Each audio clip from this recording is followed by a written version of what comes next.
Hello નમસ્કાર વિદ્યાર્થી મિત્રો નમસ્કાર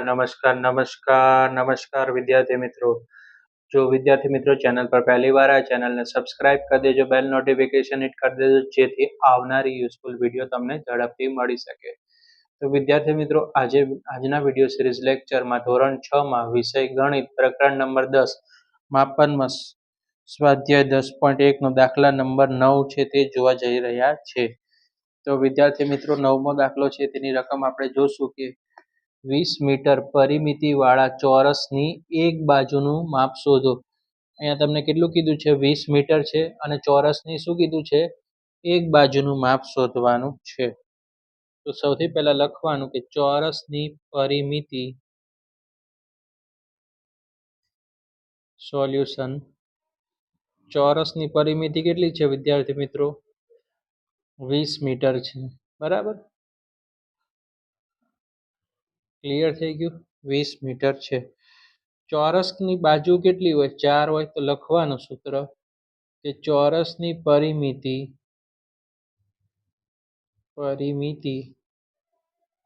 બરાબર 4 ગુણ્યા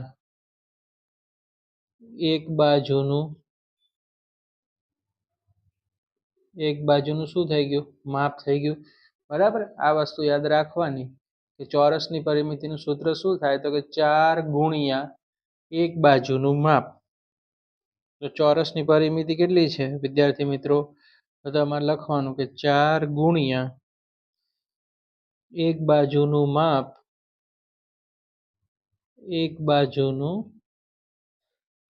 માપ બરાબર કેટલા થશે ચોરસની પરિમિતિ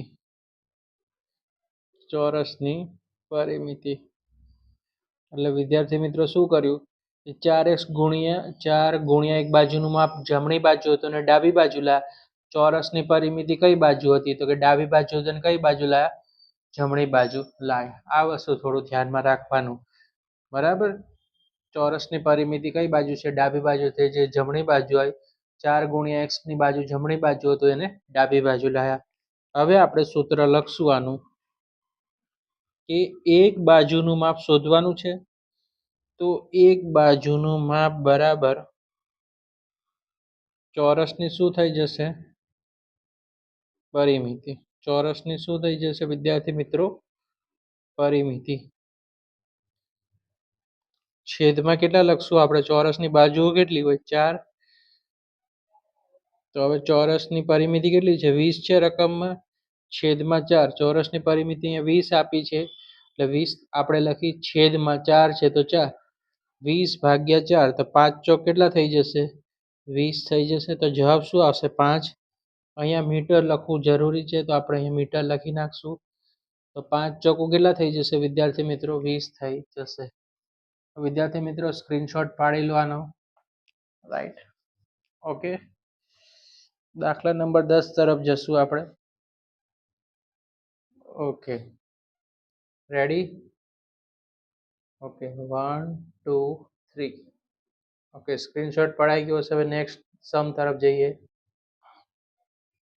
દાખલો નંબર 10 છે નિયમિત પંચકોણની પરિમિતિ 100 સેમી એટલે પંચકોણની પરિમિતિ કેટલી છે વિદ્યાર્થી મિત્રો 100 સેમી છે તેની દરેક બાજુની લંબાઈ કેટલી હોય તો આપણે શું શોધવાનું છે અહીંયા પંચકોણની પરિમિતિ 100 સેમી આપી છે તો દરેક બાજુની લંબાઈ કઈ રીતે શોધવાનું છે તે હવે આપણે જોશું તો સૌથી પહેલા જે વસ્તુ રકમમાં આપી છે લખી નાખવાની સોલ્યુશન નિયમિત પંચકોણની પરિમિતિ પહેલી લીટીમાંથી લખવાનું જે રકમમાં આપ્યું છે નિયમિત પંચકોણની પરિમિતિ 100 સેમી બરાબર આટલું તો આવડે તમને હવે પંચકોણની પરિમિતિ કેટલી થશે તો નિયમિત પંચકોણની પરિમિતિ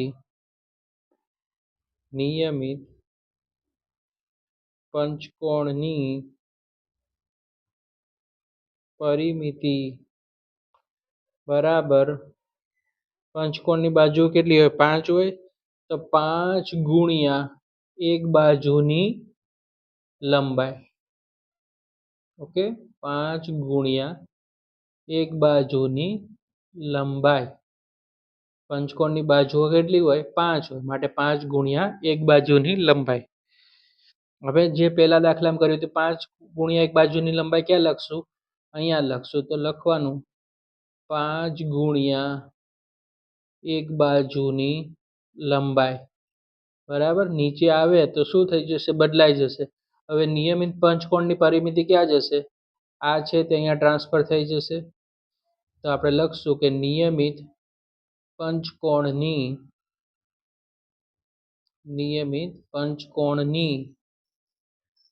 પરિમિતિ. ટૂંકમાં વિદ્યાર્થી મિત્રો યાદ રાખવાનું કે નિયમિત પંચકોણની પરિમિતિ બરાબર 5 ગુણ્યા એક બાજુની લંબાઈ. જે જમણી બાજુ છે તે ડાબી બાજુ આવી જશે 5 ગુણ્યા એક બાજુની લંબાઈ. નિયમિત પંચકોણની પરિમિતિ કઈ બાજુ છે? ડાબી બાજુ છે તે જમણી બાજુ આવી જશે, બરાબર. એટલી વસ્તુ તમારે યાદ રાખવાની છે. હવે આપણે શું શોધવાનું છે? દરેક બાજુની લંબાઈ કેટલી હોય? તો સૌથી પહેલા આપણે એક બાજુની લંબાઈ શોધશું.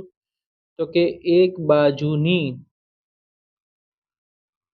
શું લખવાનું? લંબાઈ. એક બાજુની લંબાઈ બરાબર નિયમિત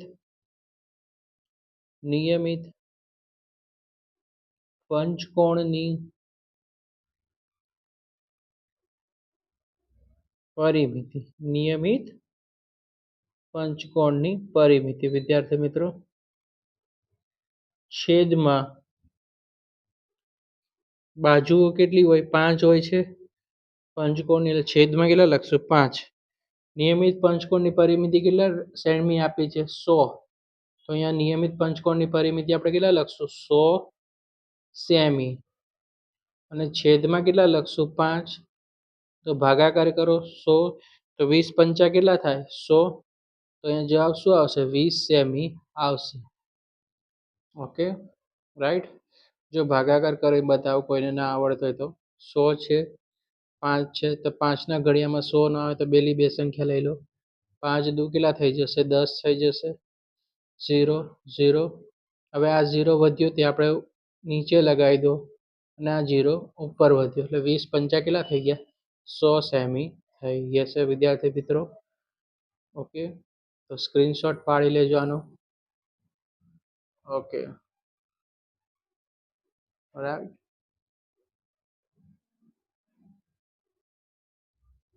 ઓકે વિદ્યાર્થી મિત્રો, હવે આપણે નેક્સ્ટ દાખલા તરફ જશું. સ્ક્રીનશોટ પાડી લેજો.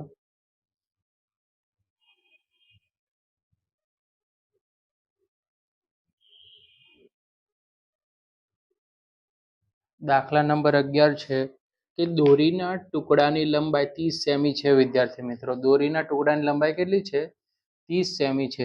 જો આ દોરીનો ઉપયોગ કરી, પહેલું કીધું છે એક ચોરસ હોય. પહેલા શું પૂછ્યું છે તમને? એમાં એક ચોરસ હોય. બીજામાં પૂછ્યું છે એક સમબાજુ ત્રિકોણ હોય.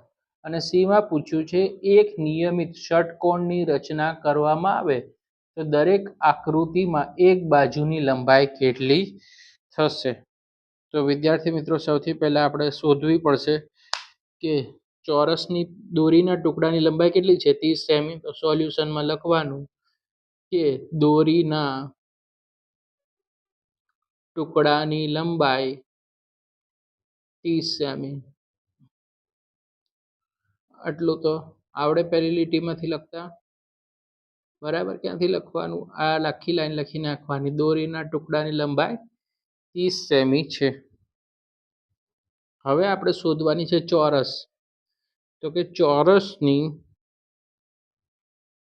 એક બાજુની લંબાઈ, એક બાજુની લંબાઈ બરાબર ચોરસની પરિમિતિ. ચોરસની પરિમિતિ છેદમાં ચોરસની કેટલી બાજુ હોય? 4. છેદમાં કેટલા લખી નાખવાના? 4 લખી નાખવાના. તો ચોરસની પરિમિતિ કેટલી આપી છે અહીંયા રકમમાં? 30 સેમી. તો 30 ભાગ્યા 4. તો 30 ભાગ્યા 4 કરો. અહીંયા સેમી લખવું જરૂરી છે, પણ સેમીમાં પૂછ્યું છે તો કેટલું આવશે? 7.5 સેમી આવશે. બરાબર. Okay, right. 30 / 4 કરો એટલે 7.5 આવશે. હવે બીજો કીધો છે એક સમબાજુ ત્રિકોણ બનાવીએ. તો સમબાજુ ત્રિકોણ બી લખશું આપણે. સમબાજુ ત્રિકોણ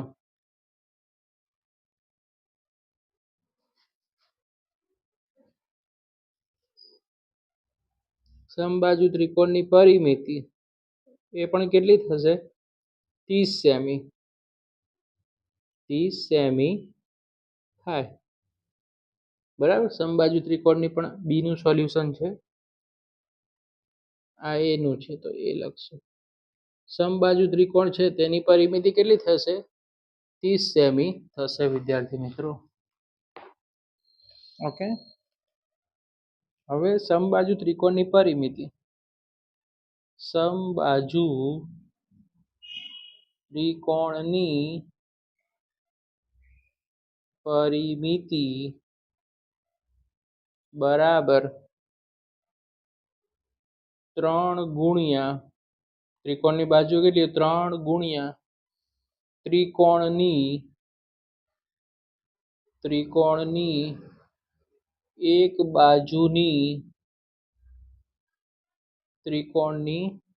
બાજુની શું થશે? લંબાઈ. બરાબર. સમબાજુ ત્રિકોણની પરિમિતિ 3 ગુણ્યા ત્રિકોણની એક બાજુની લંબાઈ વિદ્યાર્થી મિત્રો. હવે લખવાનું કે સમબાજુ ત્રિકોણની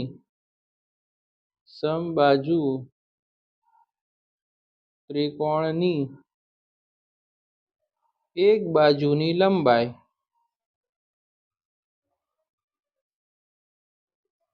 એક બાજુની શું કરવાનું છે? અહીંયા વિદ્યાર્થી મિત્રો લંબાઈ લખવાની છે.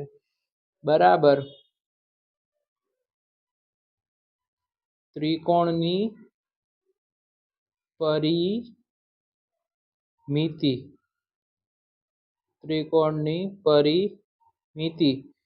છેદમાં કેટલા લખશું? 3 લખશું. તો ત્રિકોણની પરિમિતિ કેટલી છે? અહીંયા લખેલું છે 30 છે. તો 30 સેમી અને છેદમાં કેટલા આવશે? 3. તો 30/3 કરો તો 10 તેરી કેટલા થઈ જશે? 30. તો જવાબ ઓપ્શન બી નો શું આવશે વિદ્યાર્થી મિત્રો? 10 સેમી આવશે. હવે એવી જ રીતે આપણે સી નું સોલ્યુશન કરવાનું છે.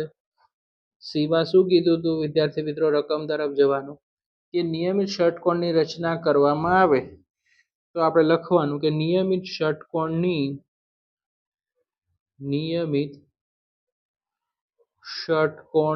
પરિમિતિ કેટલી થશે? 30 સેમી. બરાબર. કેટલી છે? 30 સેમી થાય. બરાબર. નિયમિત ષટકોણની પરિમિતિ કેટલી થશે વિદ્યાર્થી મિત્રો? 30 સેમી થાય. કારણ કે બધાની પરિમિતિ સેમ જ હોય છે. હવે એનું સૂત્ર લખશું આપણે એક લીટી છોડીને. નિયમિત ષટકોણની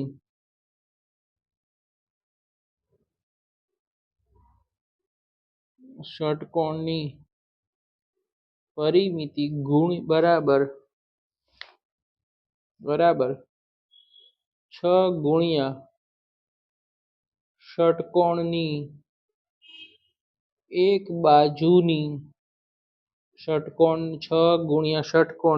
એક બાજુની શું થશે વિદ્યાર્થી મિત્રો?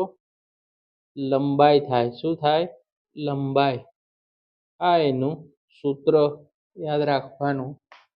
ઓકે.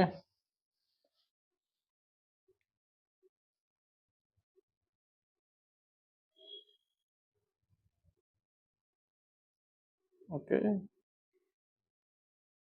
ઓકે.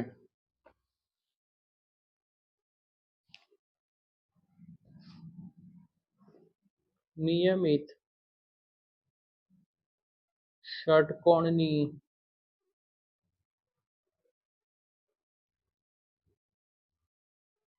એક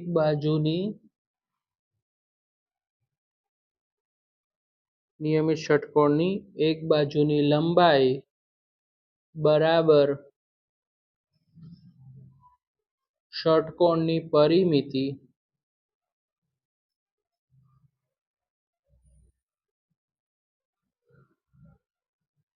ષટકોણની પરિમિતિ, ષટકોણની બાજુઓ કેટલી હોય? 6, તો 6 લખવાનું. તો 30 સેમી હતી એની પરિમિતિ કેટલી હતી? 30 સેમી ભાગ્યા 6. 30/6 કરો તો કેટલો આન્સર આવશે? 5 સેમી વિદ્યાર્થી મિત્રો આન્સર આવશે. તો વિદ્યાર્થી મિત્રો, વિડીયો પસંદ આવે વિડીયોને લાઈક કરી દેજો, ચેનલને સબસ્ક્રાઇબ કરી દેજો, બેલ નોટિફિકેશન હિટ કરી દેજો, જેથી આવનારી યુઝફુલ વિડીયો તમને ઝડપથી મળી શકે. થેન્ક્સ ફોર વોચિંગ અને કીપ સપોર્ટિંગ.